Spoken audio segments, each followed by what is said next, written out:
Sikhism or Sikhi is the fifth largest and the youngest of the world's religions. Before we go much further, let's talk about Sikhism versus Sikhi. Which one is it? Well, they both mean the same thing. For people who follow this faith, the term is Sikhi in their native language. Most of the rest of the world is given to isms like Jainism, Buddhism, Hinduism, and so to them, this faith is known as Sikhism. Followers of this faith are called Sikhs. The word Sikh comes from the Sanskrit word Shishya, which literally means student, or Sikha in Pali. There are about 30 million Sikhs worldwide, and most of them live in the Indian state of Punjab. Sikhs are students of the 10 human gurus who lived from 1469 to 1708. This time period also coincided with Mughal rule over most of northern India. 6 Mughal rulers ruled over this part of the world, starting with Babur through Aurangzeb. These rulers were followers of Islam, but most of this part of the world was comprised of Hindus. Sikhi therefore originated in a part of the world that was dominated by two religions, Hinduism and Islam.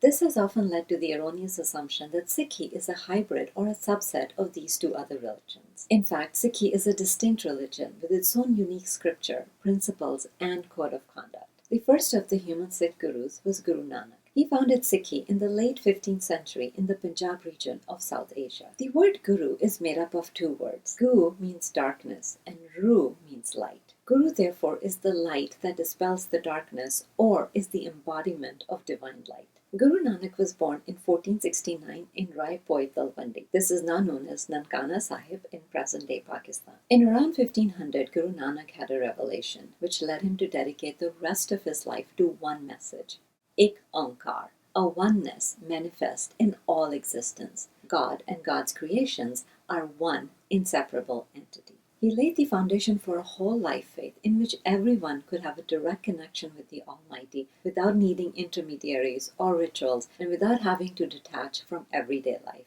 He traveled far and wide to spread his message, but also to gather wisdom. He elevated women to the highest possible societal position. Of women, he said, "How can we speak poorly of those who have given birth to kings?" Guru Nanak delivered his message in the language of the Punjabis rather than in Arabic or Sanskrit, which were the traditional languages of religion, although neither was spoken nor widely understood in the Punjab. He created a script for the Punjabi language, which till then was only a dialect without a script of its own. In the latter part of his life, he founded the city of Kartarpur in present-day Pakistan. Here, his ideas about Sikhi could be implemented and taught to those who wished to learn. One such person was Bhai Lerna, who Guru Nanak chose as his successor over his own sons, because Bhai Lerna understood Guru Nanak's vision for a way of life. After naming him as his successor, Guru Nanak gave him the name Angad, which literally means a part of one's own body. Amongst his many contributions, Guru Angad Dev formalized the script of the Punjabi language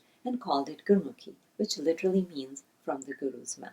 An important milestone, one with far-reaching consequences, was achieved by the fifth Guru, Guru Arjan Dev. He compiled his teachings and those of his 4 predecessors into the Adi Granth, or the first book. He also included hymns from 15 Bhagats or devoted ones from several other religions. Having their very own scripture established the distinct identity and autonomy of the Sikhs. Guru Arjan Dev installed the Adi Granth in the Harmandir Sahib or the Golden Temple in Amritsar in Punjab in 1604, thus establishing the world seat of Sikhi. A watershed moment came in the history of the Sikhs when Guru Arjan Dev attained martyrdom or Shahidi because he and Sikhi were perceived as a rising threat by the Mughals. Following his martyrdom, the Sikh Gurus took on the additional role of warrior in order to fight persecution and oppression. Guru Arjan Dev's successor Guru Har Gobind formalized the Miri-Piri concept in Sikhi when he donned 2 swords during his ascension to Guruship. One sword represented Piri, or spiritual power,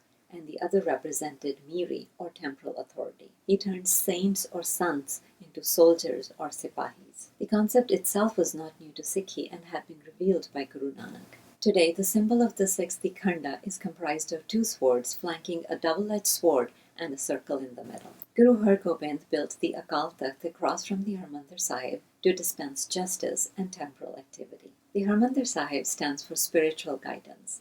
The two are complementary to each other. The 10th and the last human Guru, Guru Gobind Singh, became Guru following the martyrdom of his father, Guru Tegh Bahadur, who stood for the right of every individual to practice a religion of their own choosing. In the face of unrelenting persecution by the Mughals, Guru Gobind Singh formalized the warrior role of the Sikhs by forming the Khalsa in Anandpur Sahib in 1699 on Vaisakhi Day. The Khalsa were a special group of Sikhs who went through an initiation ceremony and took on a distinct appearance by adding the 5 Ks to their attire. These were Ks or uncut hair, a kanga or a comb, a kirpan or a sword, a kashera or an undergarment, and a kada or a steel bracelet. Initiated men took the last name Singh or lion, and initiated women took the last name Kaur or princess. The idea was to transform the Sikhs into a force for good, one without distinctions based on class or caste. Martyrdom had by now become a long-standing tradition in Sikhi, and it played itself out in the life of Guru Gobind Singh as well.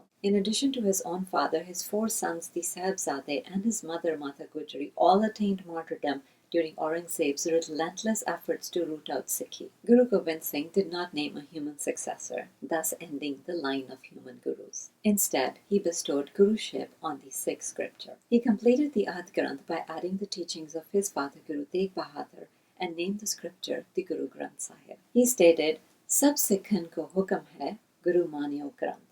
He ordered the Sikhs to accept the Guru Granth Sahib as their guru. The Guru Granth Sahib is the 11th and the eternal guru of the Sikhs. The Guru Granth Sahib is deeply revered by the Sikhs for its message. It is through this message or Shabad that the Sikhs hope to attain union with God. A physical structure where the Guru Granth Sahib resides is called a Gurudwara or the Guru's doorway. This is where the Sikh congregation or the Sangat gathers to listen to a reading of the Guru's word, the singing of the Guru's hymns, and to eat the community meal called langar, while sitting in rows or pangats where everybody is treated equally. This is where Sikhs commemorate major life events like birth, marriage, and death. The most prominent Gurdwara is the Harmandir Sahib or the Golden Temple in Amritsar in Punjab in India. This is where Guru Arjan Dev installed the Adi Granth in 1604. It has 4 entrances to signify that here everyone is welcome. It is one of the most visited places in the world. Well over 100,000 people visit every single day.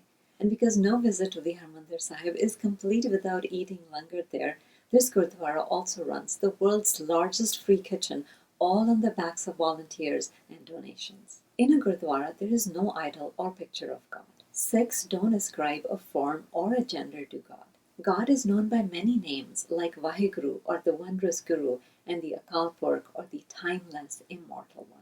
This idea of God comes from the Mool Mantar, which was composed by Guru Nanak. It is the opening verse of the Guru Granth Sahib and the basis of Sikhi. Here is the Mool Mantar. Ek Onkar, Satnam, Karta Purkh, Nirbhau, Nirvair, Akal Murad, Ajuni Sabang, Gur Prasad. The goal for Sikhs is to live a life according to the teachings of their gurus so that they may finally break away from the cycle of rebirth. While we are in this cycle, we are separated from God. We seek to merge back with the One. One of the greatest obstacles in this pursuit is the ego or home. To combat it, Sikhi prescribes 3 tenets. Naam japo, or remember God in everything you do. Kirt karo, work hard. And finally, varn ke chako, share what you have with others. Sikhi has proven to be a dynamic religion as it continues to evolve to meet the changing needs of the Sikhs. But at its core are the concepts that were developed by the 10 human gurus from 1469 to 1708.